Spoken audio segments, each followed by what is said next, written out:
In this case, a process server apparently tried to either break into Travis Kelce's house or at least was illegally on his property. And what happened there?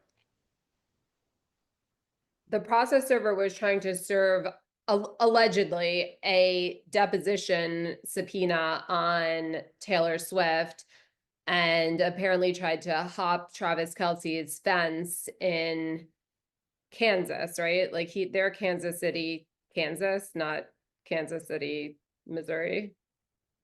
That's a good question. Sure. Are the Kansas City Chiefs in Kansas?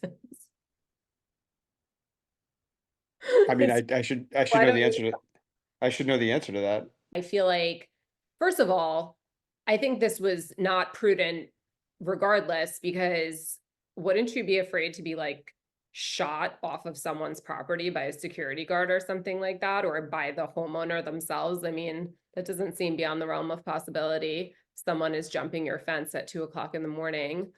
Especially somebody like her, because one of the things that I thought was alarming about this is that poor Taylor Swift has a stalker who I think is supposed to be kind of monitored in some way and has apparently dropped off the face of the earth.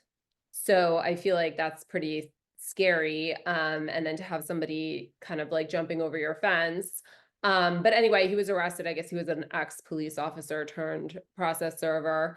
And like a process server is allowed to knock on your front door. They can personal service is one of the several different ways that you can be served with either a complaint and a lawsuit or a subpoena. But typically that means they're kind of handing it to you, or yeah, again, like knocking on your door, but you still have to abide by property laws and things like that. And I would say that it would not be a great idea to go over someone's fence in the middle of the night.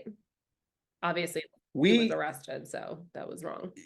however, I do have a story about a private investigator who was staking out the property of a party who was claiming to be injured at one point early on in my career, and the process server was laying in the ground, like sort of hiding out in the thicket like you would if you were hunting. And apparently, somebody else was out in the woods and urinated on him, whether that was intentional or unintentional. Yeah, so that actually happened.